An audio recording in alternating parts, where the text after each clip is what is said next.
राजधानी भोपाल में 2 दिवसीय युवा विधायक सम्मेलन की शुरुआत हो गई है। इस सम्मेलन में मध्य प्रदेश, राजस्थान, छत्तीसगढ़ के 45 वर्ष से कम आयु के 63 युवा विधायक शामिल हुए हैं। पहले दिन लोकतंत्र को मजबूत बनाने और नागरिकों की भागीदारी बढ़ाने में युवाओं की भूमिका पर चर्चा शुरू हुई। उद्घाटन सत्र को संबोधित करते हुए मुख्यमंत्री डॉक्टर मोहन यादव ने कहा कि भारतीय लोकतंत्र किसी पश्चिमी मॉडल की नकल नहीं है, बल्कि ये हमारी अपनी सभ्यता, परंपरा और सांस्कृतिक मूल्यों से विकसित हुआ है। उन्होंने कहा कि लोकतंत्र केवल शासन चलाने की व्यवस्था नहीं, बल्कि समाज के मूल्य और नागरिकों की सक्रिय भागीदारी से जुड़ी हुई एक व्यापक प्रणाली है। सीएम यादव ने विधायकों को संदेश देते हुए कहा कि राजनीति में मर्यादा, अनुशासन और विनम्रता बेहद जरूरी है। उन्होंने कहा कि जनप्रतिनिधियों को अपने क्षेत्र की अच्छाइयों के साथ कमियों को भी समझना चाहिए और जनता से सीधे जुड़ाव बनाए रखना चाहिए। उन्होंने यह भी कहा कि आज दुनिया भारत की ओर देख रही है और देश 2047 के अमृत काल की ओर तेजी से बढ़ रहा है। सम्मेलन के दौरान विधानसभा अध्यक्ष नरेंद्र सिंह तोमर ने कहा कि लोकतंत्र की मजबूती केवल संस्थाओं से नहीं, बल्कि नागरिकों की सक्रिय भागीदारी और जनप्रतिनिधियों की जिम्मेदारी से तय होती है। उन्होंने युवा विधायकों को बदलाव का वाहक बताते हुए कहा कि वे नई सोच और ऊर्जा के साथ राजनीति में सकारात्मक परिवर्तन ला सकते हैं। तोमर ने संविधान निर्माता डॉक्टर भीमराव अम्बेडकर के विचारों का उल्लेख करते हुए कहा कि संविधान की सफलता उसे लागू करने वाले की नियत और प्रतिबद्धता पर निर्भर करती है। युवा विधायक सम्मेलन के आज के इस बहुत गरिमापूर्ण और संसदीय परंपरा का कोई अद्भुत आज उदाहरण है। माननीय मंच पर विराजमान हमारे दूरदर्शी और लंबे समय से अलग अलग सभी दायित्वों का निर्वहन कर चुके माननीय विधानसभा अध्यक्ष माननीय नरेंद्र सिंह तोमर जी, समादरणीय राजस्थान विधानसभा के हमारे शिक्षा मंत्री, 5 बार के विधायक, कई दायित्वों का विद्यार्थी परिषद काल से निर्वहन करने वाले माननीय वर्गीय जी, हम सबके बड़े भाई और लंबा संसदीय जीवन, महापौर, पार्षद और हमारे कई विभागों का सफलता के साथ संचालन करके स्थानीय शासन और अभी संसदीय कार्य मंत्री माननीय कैलाश जी बंसल, हमारे मित्र और अपनी कार्यशैली से काम की गंभीरता के आधार पर आदिवासी अंचल से निकल करके भी अपनी अच्छी पहचान बनाने वाले मेरे मित्र और नेता प्रतिपक्ष माननीय उमंग सिंगार जी, इस अवसर पर छत्तीसगढ़, राजस्थान, मध्य प्रदेश के हमारे सभी अधिकारीगण और प्यारे युवा विधायक बंधु,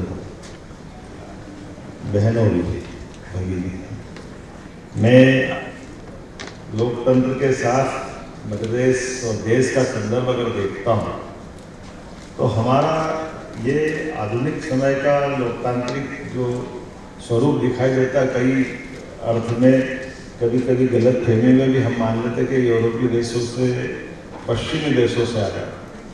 मूलतः ये हमारा अपना नैसर्गिक गुण और ये नैसर्गिक गुण युगों युगों से आज भी दुनिया का कोई ऐसा देश नहीं है जो इतनी परस्पर विविधता के बावजूद भी अनेकता में एकता, भारत की विशेषता, ये जो लक्षण दिखाई देता है, मत भिन्नता की भी हमारी पुरानी परंपरा, और ऐसा कोई देश नहीं है कि मत भिन्नता को भी विचारों की शक्ति से बार बार पूरे देश को परिवर्तित कर देते। ऐसे कई दौर के अंदर भारत ने अपने अतीत के काल को देखा होगा। एक समय आया 2500 साल पहले गौतम बुद्ध के विचारों के कारण से पूरा देश एक अलग दौर में चला गया। दुनिया के अंदर आज भी बौद्ध देश की जो पहचान, वो हमारे विचारों के प्रवाह के कारण से ही थी। महात्मा बुद्ध ने वैसे तो भगवान विष्णु के अवतार उनको भी मान लिया, लेकिन 1400 साल पहले शंकराचार्य खड़े हुए, उन्होंने फिर विचारों की परंपरा से पूरे देश को बदल दिया। कहीं दूसरा कोई तरीका नहीं, लेकिन अपने विचारों के आधार पर, तर्क शक्ति के आधार पर, शास्त्रार्थ के आधार पर, और शास्त्रार्थ में भी कितनी पवित्रता। पति पत्नी के साथ एक विद्वान पति से जब शास्त्रार्थ कर रहे हैं तो शास्त्रार्थ में भी निर्णायक किसको बना रहे हैं? उनकी पत्नी विदुषी कि कोई बात नहीं, हम 2 ही शास्त्रार्थ करेंगे, लेकिन निर्णायक कौन बनेगा? जिससे विरोधी दल का जो जिससे शास्त्रार्थ कर रहे हैं उनकी पत्नी को निर्णायक बना रहे। और वो भी निर्णय देने में कितनी पवित्रता का, तो ये उनकी जड़ें भारत से जुड़ी हुई, ये अपने देश की विशेषता है कि यहाँ विचारों की अभिव्यक्ति को लेकर के कितनी गहराई से सोचा जाता है।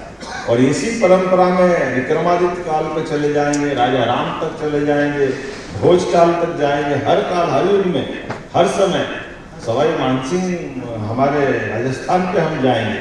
और ये उनके लिए नहीं, महाराणा प्रताप से लेकर सभी लोगों ने अपने मूल्यों को लेकर के, देश की आवश्यकताओं को लेकर के, देश की काल परिस्थिति को लेकर, और इसीलिए जब अंग्रेज देश छोड़ के जा रहे थे तो उन्होंने बहुत सारे षड्यंत्र करके इतनी सारी रियासतों को फ्री कर दिया। और ऐसा मान लिया था कि हमारे जाति जैसे अफ्रीका और बाकी जगह उनने माना था भारत में ऐसा हो जाए। लेकिन मुझे इस बात की प्रसन्नता है कि उनके तमाम षड्यंत्रों के बावजूद भी, भले ही देश का बंटवारा भी कर दिया उन्होंने, लेकिन हमारे देश के अंदर लोकतंत्र की जड़ों की मजबूती थी कि आज हम अपने इस देश के, दुनिया के सबसे बड़े लोकतांत्रिक देश के नाते से अपनी पहचान बना रहे हैं। आज विश्व की महाशक्तियों में हमारा स्थान है, लेकिन इस स्थान में हमारे लोकतंत्र की विशेषता कैसी है, दूसरे लोकतंत्र वाले भी हमसे सीखें। ऐसे में युवा विधायकों को लेकर के माननीय कैलाश जी साहब ने कहा है कि हम चुने हुए जनप्रतिनिधि और लंबी विरासत, उस विरासत के लोकतंत्र को गौरवान्वित करने के लिए हमारी दोहरी जवाबदारी है। आप भाग्यशाली हैं कि आप कम उम्र में आ गए, अच्छी बात है, लेकिन इसके आधार आप भी जानते हैं कि जनता के साथ हमारा संबंध कैसा बना रहे, जनता के बीच में बने रहने के लिए हमारे अपने कार्यक्षेत्र विधानसभा के दरमियान भी हमारी भूमिका है, जिले के अंदर भी हमारी भूमिका है। और वहाँ के आधार पर उन विषयों को लेकर के आप लगातार जनता के दिलों पे राज करते रहें, लेकिन विनम्रता को भी धारण करके रखें, वहाँ की अच्छाई को भी समझे, कमजोरी को भी समझे, अपनी जगह वहाँ भी बनाए और इस लोकतंत्र के पावन मंदिर को भी सुशोभित करें। मुझे इस बात की प्रसन्नता है। ऐसे कई विषयों को लेकर मैं अपने उज्जैन से जब आता था तो उज्जैन के ऐसे कई विषयों को हमने खड़ा किया। आमतौर पर मेरे बड़े मित्र हैं जो भारत सरकार के मंत्री भी हैं, जब मैं उनसे विक्रमादित्य शोधपीठ की बात करता था, सम्राट विक्रमादित्य का महानाट्य का मंचन, जब हम विक्रम उत्सव भाई साहब और माननीय नरेंद्र सिंह जी भाई साहब को एक बार तो एक छोटे से प्लेन में, वो ट्रेनिंग प्लेन से आपको उज्जैन बुलवाया था, वो मुझे ध्यान में आता है। और संयोग ऐसा रहता है कि वो बड़ा चुनौती वाला रहता है और कैलाश जी भाई साहब की हमारे हर आयोजन में आते हैं। लेकिन राजनीतिक क्षेत्र में होने के बावजूद भी हम अन्य गतिविधियों को क्यों प्रोत्साहित नहीं कर सकते, अच्छी बातों को क्यों खड़ा नहीं कर सकते। ऐसे एक नहीं, सभी प्रकार के क्षेत्रों में आप भी करते होंगे, ऐसा नहीं कि मैं अनोखा कर रहा हूँ।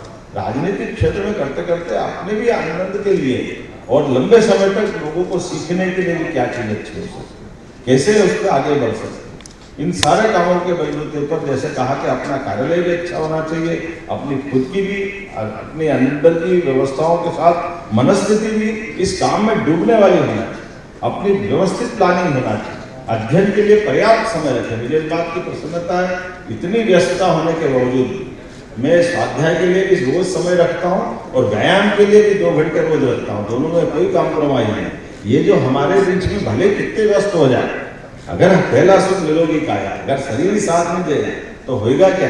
तो अपने शरीर की भी चिंता करो, शरीर के साथ अपने सारे कामों की चिंता करो, बगैर कोई तनाव पाले। बड़ी से बड़ी परेशानी आए तो शांति से उसका मार्ग निकालो कि इसका रास्ता कैसे निकल सकता। हर परेशानी के बाद परेशानी तो होगी, लेकिन परेशानी से ज्यादा कोई सा इस बात की अपने लिए अपेक्षा इस बात की रहती है, आप उसके बाद में आपकी एक्शन क्या हो, आप उस गंभीरता के साथ उस पर आप किस तरह से उसका समाधान खोज रहे हैं, जो आपके लिए भी, समाज के लिए भी, परिस्थिति के लिए भी समीचीन होना चाहिए, अनुकूल होना चाहिए। मैं उम्मीद करता हूं कि ये संसदीय जीवन के साथ जब आप अपन इस मुकाम पे आते हैं तो पक्ष में हो विपक्ष में, मुझे इस बात की मैं प्रतिपक्ष नेता के माध्यम से कांग्रेस के मित्रों को भी धन्यवाद दूंगा। जब विक्रमोत्सव का आयोजन कर रहा था तो विक्रमोत्सव हमारी सरकार में चालू हुआ, लेकिन सरकार बदल गई, कमलनाथ जी की सरकार। मैं उनके पास आया, उनसे भी बात, उन्होंने कहा नहीं ठीक है, बिल्कुल आपको करना चाहिए, इसमें क्या तकलीफ है। तो मेरे नेता प्रतिपक्ष और उस समय के हमारे सिद्धार्थ भाई साहब जी थे और हम नेता प्रतिपक्ष नहीं थे, साथ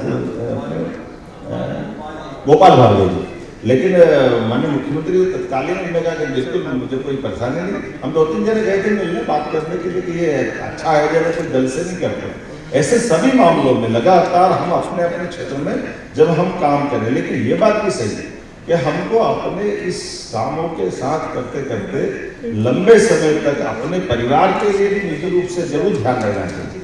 हमारे राजनीतिक क्षेत्र में आने के बाद अगर हमारे परिवार के अंदर, घर के अंदर के बच्चों के ऊपर संस्कार गलत पड़ जाए, अगर उनकी धारा बदल जाए तो हमारा रहना बेकार है। इसलिए ये बैलेंस भी हमको करने की आवश्यकता है और उतनी ही हमारी सारी चीज़ों में मर्यादा की आवश्यकता भी है। मुझे इस बात की प्रसन्नता है कि जब मैं इस तरफ देखता हूँ तो आनंद भी आता है, लेकिन मेरे जीवन में तो और जोरदार मजा आया कि पहली बार तो टिकट मिली, बड़ी मुश्किल से वो टिकट मिली तो लौटाना भी पड़ी। तो ऐसे में अपने अनुशासन के आधार पर ये भी ध्यान रखना चाहिए कि पार्टी आपसे अपेक्षा करे तो पार्टी के साथ आप उस दौर में भी अपना कहीं ये सब चीज़ें होगी, हुआ नहीं हुआ, लेकिन आपको बैलेंस रखना। आप यही आपकी परीक्षा रहेगी जब आपके साथ कोई निर्णय है मौके में। अब भगवान राम तो इसलिए तो राम राज्य के कारण से जाना जाता है कि कहाँ उनको सिंहासन मिल रहा था और कहाँ वनवास मिल गए।